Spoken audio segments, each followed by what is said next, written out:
لوگ کہتے ہیں کہ آج ہمارے حالات بڑے بگڑے ہوئے ہیں اور بدل رہی ہیں. حضور سید العلماء سید شاہ علی مصطفیٰ مارہوی رحمۃ اللہ تعالی علیہ،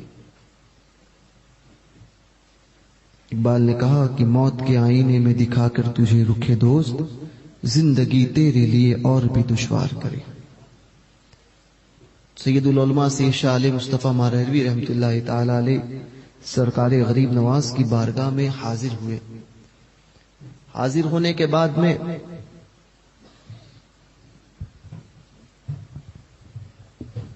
انہوں نے حضور سرکار غریب نواز کی بارگاہ میں، جنہوں نے سرکار غریب نواز کی بارگاہ میں ایک کلام لکھا تھا، منقبت لکھی تھی، تیرے پائے کا کوئی ہم نے نہ پایا خواجہ، تو زمیں والوں پہ اللہ کا سایہ خواجہ، مکر شیطان سے مریدوں کو بچا لیتے ہو، اس لیے پیر تمہیں اپنا بنایا خواجہ،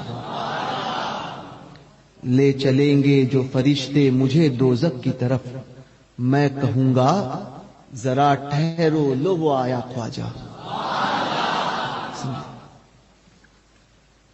سید خستہ کو امید حضوری کب تھی، تیرے قربان میں کیا خوب بلایا خواجہ. سبحان اللہ. سید العلماء رحمۃ اللہ تعالی علیہ فرماتے ہیں کہ میں نے ایک مرتبہ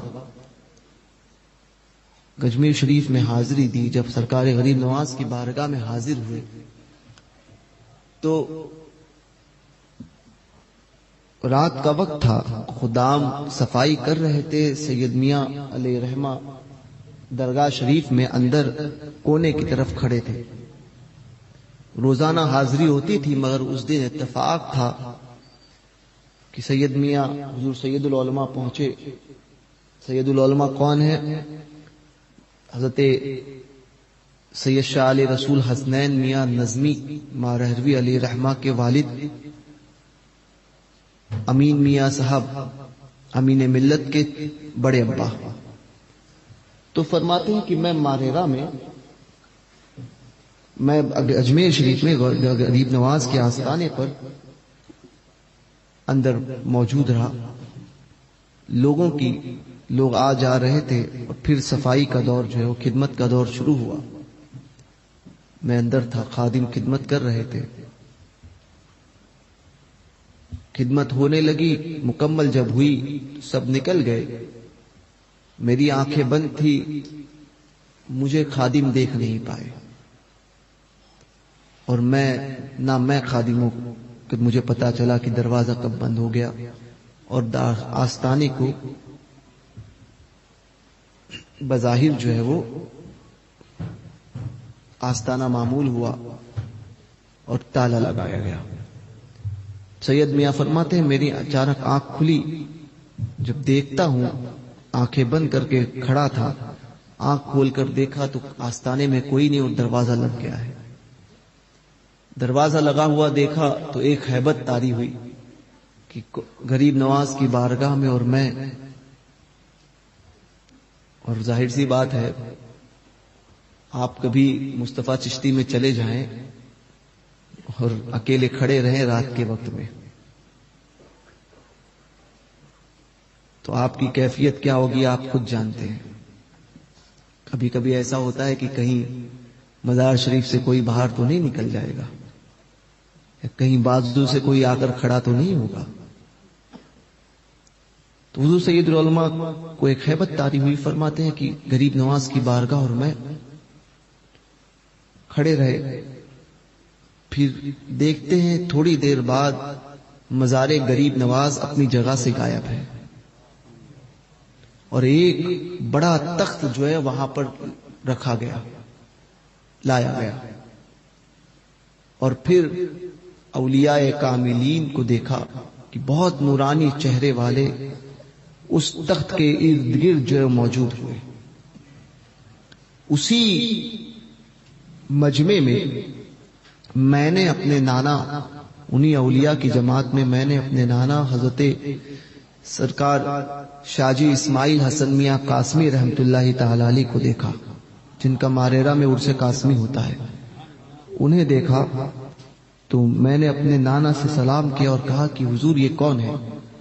تو حضور سید العلماء سے شاجی میاں سرکار نے فرمایا کہ یہ حضور اچھے میاں ہے، یہ حضور صاحب البرکات ہے، یہ قطب الدین بختیار کاکی ہے، یہ بابا فرید ہے، یہ محبوب الہی ہے۔ تمام اولیاء کے نام گنانے لگے۔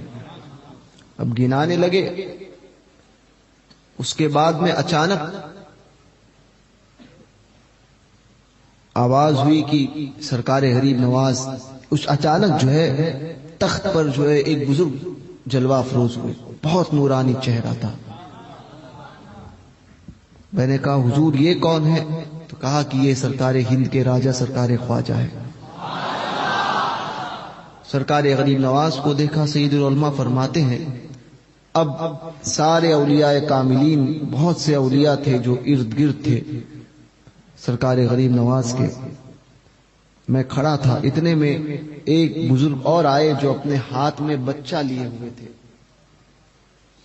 چھوٹا بچہ لیے ہوئے تھے، اور ہاتھ میں لے کر اس بچے کو غریب نواز کی بارگاہ میں پیش کیا۔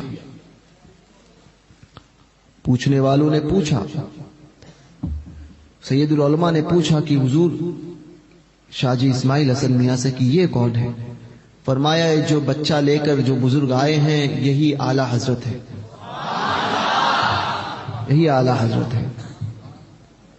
بہرکیف اس کے بعد ہندوستان کے حالات پر بات چیت ہوئی۔ یہ 1974 کے پہلے کی بات بتا رہا ہوں، 1974 کے پہلے کی ہندوستان کے حالات پر بات چیت ہوئی۔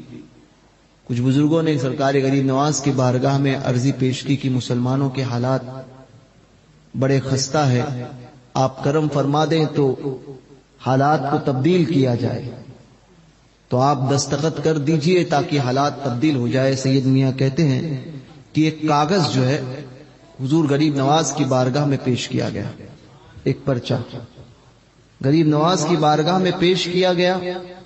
حضور سرکار غریب نواز نے اسے دیکھا اور دستخط کرنے ہی والے تھے کہ اچانک انہی بزرگوں کی بھیڑ میں سے دوسری جگہ سے ایک جلال میں پرجلال بزرگ، چہرے پر بہت جلال، وہ جو ہے وہ اس مجلس میں آئے اور انہوں نے کہا کہ حضور دستخط نہ کرے،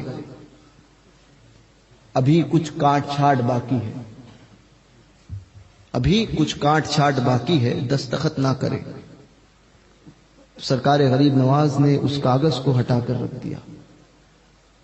تو سید العلماء فرماتے ہیں کہ میں دل میں سوچ رہا تھا کہ اچھی خاصی دستخط ہو رہی تھی، یہ بیچ میں کون سے بزرگ آ گئے جنہوں نے سرکار غریب نواز کو منع کر دیا کہ دستخط نہ کرے۔ تو اپنے نانا سے پوچھا حضور یہ کون ہے؟ فرمایا کہ یہ ابو علی شاہ قلندر ہے، حضرت ابو علی شاہ قلندر ہے جنہوں نے منع کیا کہ حضور ابھی کچھ کاٹ چھاٹ باقی ہے۔ تو اس واقعے کو پڑھنے کے بعد میں، سننے کے بعد میں سیدین نمبر میں یہ واقعہ موجود ہے۔ تو یہ بات سامنے آتی ہے کہ ابھی کچھ کاٹ چھاٹ باقی ہے، حالات اس وقت تک تبدیل نہیں ہو سکتے جب تک ہم تبدیل نہیں کریں گے، سمجھے؟ ہمیں اپنے حالات کو خود بدلنا ہوگا۔ حالات ہم بدلنے کی بات کرتے ہیں، حکومتیں بدل کر رہیں گے، حکومتیں ایسی نہیں بدلتی، بدلنا تو خود کو پڑتا ہے۔